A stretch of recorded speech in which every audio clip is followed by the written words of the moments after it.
आपके अपने YouTube channel rock study class दोस्तों आपका स्वागत है। जैसे कि दोस्तों आपको पता है 22 मार्च को हमारा कक्षा 11वीं का भूगोल जियोग्राफी विषय का पेपर है। लगातार दोस्तों मैं आपको तैयारी कराते जा रहा हूं, इसलिए दोस्तों मैं पहले ही आपको महत्वपूर्ण 2 अंक के प्रश्न आपको कवर करा दी, वस्तुनिष्ठ भी बताते ही जा रहा हूं। 3 अंक की महत्वपूर्ण प्रश्न भी एक पार्ट आ चुका है। आज की इस वीडियो में हम 3 अंक की महत्वपूर्ण प्रश्न उत्तर देखने वाले हैं। ओके, तो चलिए स्टार्ट कर लेते हैं। तो दोस्तों आपका 3 अंक की अति महत्वपूर्ण प्रश्नोत्तर देखने वाले हैं, जिसमें ये आपका पार्ट 2 है। ओके, लास्ट पार्ट है, इससे पहले पार्ट 1 आ चुका है, उसे भी आप जरूर देख लीजिएगा। ओके, तो सफलता जिस ताले में बंद रहती है वह 2 चाबियों से खुलती है, एक कठिन परिश्रम, दूसरा दृढ़ संकल्प। यदि आपको दोस्तों 11वीं के भूगोल के विषय में बेहतरीन प्रदर्शन करना है तो आपको लगातार मेहनत करनी पड़ेगी। कम समय है तो बिना सोचे समझे आपको लगातार एकदम मेहनत करनी पड़ेगी। ओके, पहला दोस्तों हमारा क्वेश्चन है भूकंप आने के कारण लिखिए। भूकंप आने के कारण बताने तो सिंपल आपके ये दिए हुए पॉइंट है। पृथ्वी के आंतरिक चट्टानों में ताप जनित तनाव, दूसरा है भू संतुलित संतुलन की अवस्था, तीसरा है गर्म गैसों व मैग्ना की हलचल, चौथा है ज्वालामुखी क्रियाएं, पांचवा है धरातल का भ्रंशन, छठवां है जलीय दबाव, सातवां पृथ्वी तल की प्लेटों की गतिशीलता। ये आपके भूकंप आने के कारण। नेक्स्ट क्वेश्चन है भूस्खलन के कोई 3 प्रभाव लिखिए। तो भूस्खलन के आपको प्रभाव बताने। भूस्खलन से क्या होता है, जनधन की अपार हानि होती है। भूस्खलन से पर्वतीय ढालों में बड़े बड़े गड्ढे बन जाते हैं, जिससे नए ढालों का निर्माण होता है। दूसरा, भूस्खलन द्वारा गिराए गए मलबे से नदियां के मार्ग में अवरुद्ध हो जाते हैं तथा बांध के पीछे झील का निर्माण हो जाता है। तीसरा, भूस्खलन के कारण राष्ट्रीय मार्ग भी क्या है, अवरुद्ध हो जाते हैं। तो ये आपके हैं भूस्खलन के कोई 3 प्रभाव हो गए। नेक्स्ट हमारा क्वेश्चन है पृथ्वी का तापमान के वितरण को प्रभावित या नियंत्रित करने वाले 3 कारक लिखिए।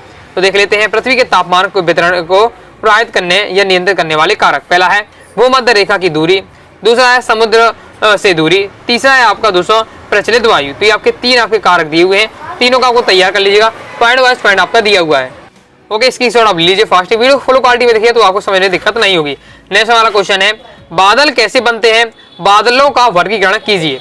तो बादल पानी की छोटी बूंदों या बर्फ के छोटे कणों के सहित होते हैं, जो कि पर्याप्त ऊंचाई पर स्वतंत्र हवा में जलवाष्प के संघनन के कारण बनते हैं। चूंकि बादलों का निर्माण पृथ्वी की सतह से कुछ ऊंचाई पर होता है, इसलिए विभिन्न आकारों के होते हैं।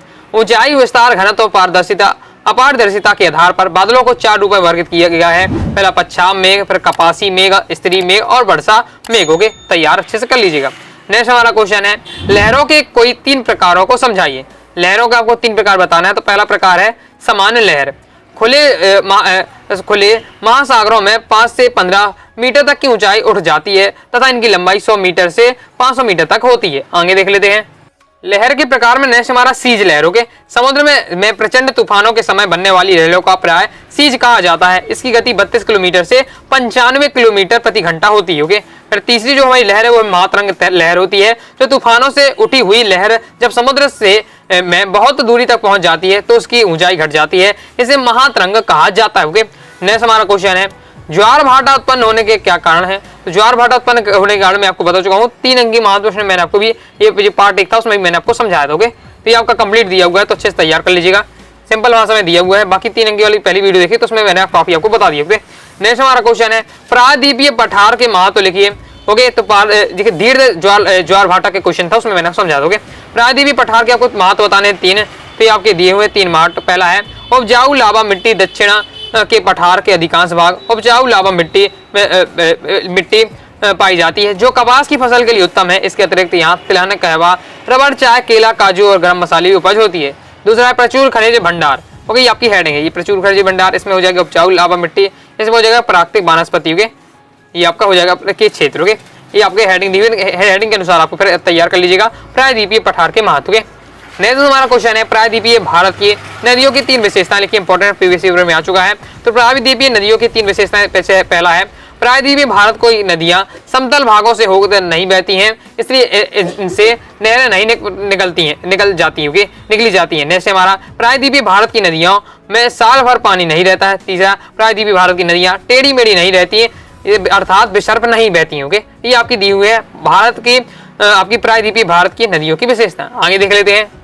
आगे तो हमारा नेक्स्ट क्वेश्चन है प्राकृतिक आपदाओं को वर्गीकृत कीजिए, किसी एक का वर्णन उदाहरण सहित कीजिए। ओके, तो देख लेते हैं प्राकृतिक आपदाओं का वर्गीकरण। तो प्राकृतिक आपदा कई प्रकार की होती है, भूकंप है, सुनामी है, भूस्खलन है, बाढ़, सूखा आदि, ये सब क्या है आपके प्राकृतिक आपदाओं के अंतर्गत आती है। अब इनमें से किसी एक को भी बारे में भी आपको बता देना है। तो इसमें से भूकंप के बारे में मैंने आपको ये बताया। ओके, तो भूकंप के बारे में बताया कि भूकंप क्या होता है। ओके, उसको समझा देना है और आपका कंप्लीट हो जाता है।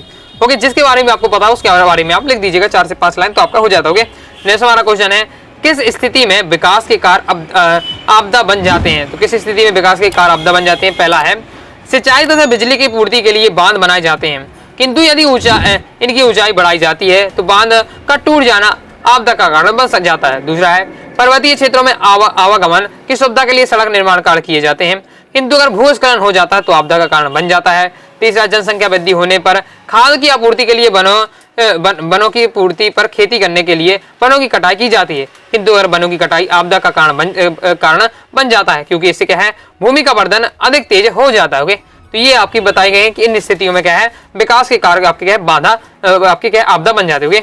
दोस्तों टेलीग्राम चैनल को ज्वाइन जरूर कर लीजिएगा। ज्वाइन करने के लिए दोस्तों डिस्क्रिप्शन में मैंने टेलीग्राम चैनल की लिंक दे दी है, क्लिक करके आप ज्वाइन हो जाइएगा, या फिर दोस्तों आप क्या है, टेलीग्राम ऐप पर जाइएगा और सर्च करिएगा अनुराग स्टडी क्लासेस। सबसे पहले आपको अपना चैनल मिल जाएगा। 90,000 से ज्यादा स्टूडेंट जुड़े हुए हैं, यहाँ जरूर ज्वाइन हो जाएगा। फायदा ये रहेगा कि आपको वीडियो नोटिफिकेशन तुरंत ही मिल जाएगी। इंपॉर्टेंट दोस्तों आपको क्या है, पीडीएफ वगैरह आपको तुरंत ही यहाँ मिल जाती है, साथ ही इंपॉर्टेंट इन्फॉर्मेशन। ओके, तो ज्वाइन करके जरूर कीजिएगा। नेक्स्ट हमारा क्वेश्चन है, बाढ़ के प्रभाव लिखिए। बाढ़ से क्या प्रभाव होते हैं? तो बाढ़ से क्या है, जिस क्षेत्र में बाढ़ आती है उस क्षेत्र में क्या है, जनधन की हानि होती है। लगभग सभी जो भी आपकी आपदाएं, चाहे भूकंप हो, चाहे सुनामी, भूस्खलन, सभी में क्या है, आपकी जनधन की हानि होती है। तो ये आप लाइन सभी में लिख सकते हैं, सभी के ये प्रभाव होंगे। नेक्स्ट दूसरा है, बाढ़ आने से यातायात व्यवस्था, संचार व्यवस्था और विद्युत व्यवस्था बिगड़ जाती है, ये आपको बताना है। नेक्स्ट हमारा है, बाढ़ आने के कारण मृदा अपरदन होता है तथा उपजाऊ मृदा बहकर चली जाती है। बाढ़ के कारण क्या है, वन विनाश भी हो जाता है। नेक्स्ट दोस्तों हमारा क्वेश्चन है, भारत बाढ़ से अधिक प्रभावित है, क्यों? तो देख लेते हैं। भारत अधिकांश बाढ़ें भारत के उत्तरी मैदान में आती हैं। देश के उत्तर पूर्वी भारत में असम से ब्रह्मपुत्र नदी की घाटी स्थित है, जहां लगभग हर वर्ष बाढ़ आती है। यहाँ 250 सेंटीमीटर भी अधिक वर्षा होती है। इस कारण ब्रह्मपुत्र तथा इसकी सहायक नदियां दिहांग तथा लोहित में बड़ी मात्रा में जल भर जाता है, जिससे बाढ़ आती है, जिससे नदी घाटी की गहराई कम हो जाती है और इसकी जल ग्रहण करने की क्षमता कम हो जाती है। फलस्वरूप जल विस्तृत क्षेत्र में फैल जाता है और बाढ़ की स्थिति बन जाती है। नेक्स्ट हमारा क्वेश्चन है, साइबेरिया के मैदान में वार्षिक तापांतर सर्वाधिक होता है, क्यों? ओके, इंपॉर्टेंट है, तो ये आपका दिया हुआ है।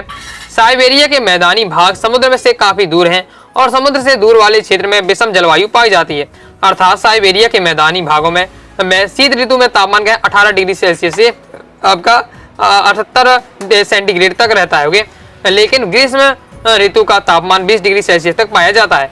इस तरह साइबेरिया के मैदानी भागों में वार्षिक तापमान 60 डिग्री सेंटीग्रेड तक होता है, जो कि क्या है, आपका बहुत अधिक है। इसका कारण गर्म महासागरीय धाराएं, गल्फ स्ट्रीम तथा उत्तरी अंध महासागरीय ड्रिफ्ट की उपस्थिति से उत्तरी अंध महासागर में अधिक गर्म होता है तथा समताप रेखाएं उत्तर की तरफ मुड़ जाती हैं। यह साइबेरिया के मैदान पर स्पष्ट होता है।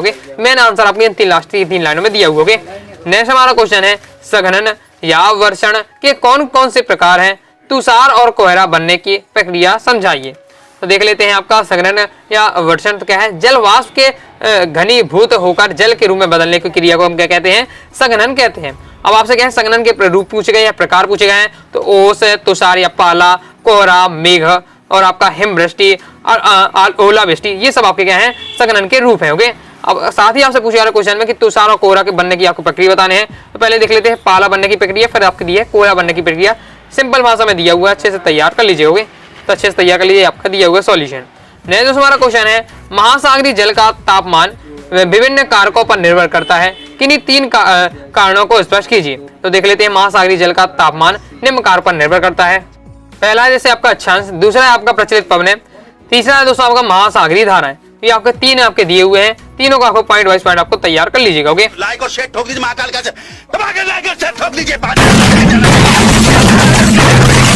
पूरा साल मेहनत करता हूँ आपके लिए बेटा, ऐसा नहीं चलेगा, ऐसा नहीं चलेगा। सिंपल भाषा में दिए हुए हैं। नेक्स्ट हमारा क्वेश्चन है, अटलांटिक या अंध महासागर की 3 धाराओं को समझाइए। तो यहाँ 3 धाराएं आपकी, एक ब्राजील की धारा होती है, एक कैनारी की धारा, एक लेब्राडोर की धारा होती है, लेब्राडोर की धारा होती है। तो तीनों धाराओं के बारे में आपको दिया हुआ है, तीनों धाराओं के बारे में अच्छे से तैयार कर लीजिएगा। इस प्रकार से आपका कंप्लीट सॉल्यूशन में आपको बता रहा हूँ। नेक्स्ट दोस्तों हमारा क्वेश्चन है, सिंपल भाषा में अगर आप पढ़ते हैं समझते हैं तो याद हो जाएगा। ओके, नेक्स्ट हमारा क्वेश्चन है, हिमालय का महत्व लिखिए। हिमालय के क्या महत्व है? ओके, तो हिमालय का महत्व इस प्रकार से, पहला है, हिमालय मानसून हवा को रोककर भारत के बहुत अधिक बड़े भाग में वर्षा प्रदान कराता है।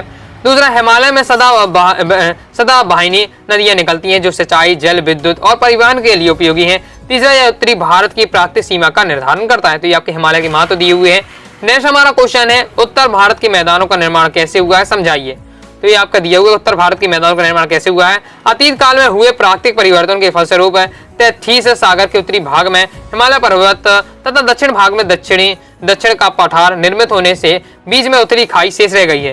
हिमालय पर्वत एवं उत्तरी भाग से निकलने वाली तथा उस क्षेत्र में बहने वाली नदियों ने अपने साथ बहाकर लाई अवसाद को जमा कर एक बहुत बड़े उपजाऊ मैदान का निर्माण किया है, जो वर्तमान में भारत में उत्तर का विशाल मैदान कहलाता है।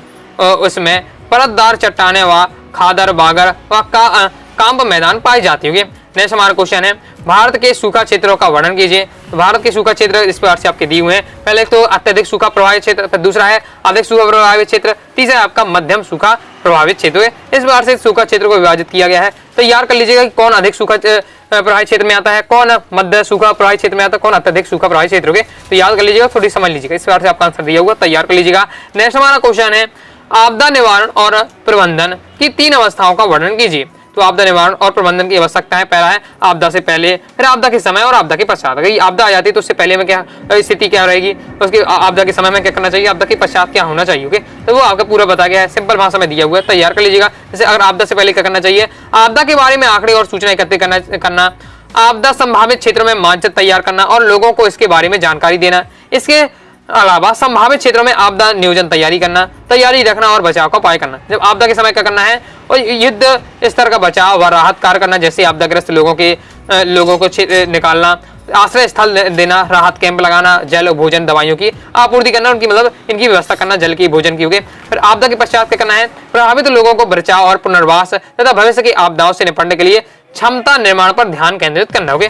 तो इस प्रकार से दोस्तों मैंने आपको क्या है टॉप 20 क्वेश्चन बताए 3 अंकी वाले। इससे पहले भी एक और पार्ट आ चुका, उसे भी देख लीजिएगा। बाकी दोस्तों से पहले 2 अंकी बता चुका हूं, वस्तुनिष्ठ बता दी जा रहा हूं। क्या हमसे दोस्तों वीडियो देखना चाहते हैं, अलग से प्लेलिस्ट बता दी है, क्लास 11 जियोग्राफी वार्षिक परीक्षा इंपॉर्टेंट क्वेश्चन 2024 के नाम से इंपॉर्टेंट है प्लेलिस्ट है। तो प्लेलिस्ट में जाकर क्रम से वीडियो देखकर आप तैयारी कर लीजिएगा। तो ऐसे दोस्तों आपको वीडियो पसंद आएगी, वीडियो लाइक करके चैनल से वीडियो कोई दोस्तों डाउट है करना सब जरूर लीजिएगा। टेलीग्राम चैनल ज्वाइन किया, टेलीग्राम चैनल ज्वाइन कर लीजिएगा, साथ ही इस टाइम फॉलो कर लीजिएगा। मिलते हैं नेक्स्ट वीडियो में, तब तक के लिए बाय बाय।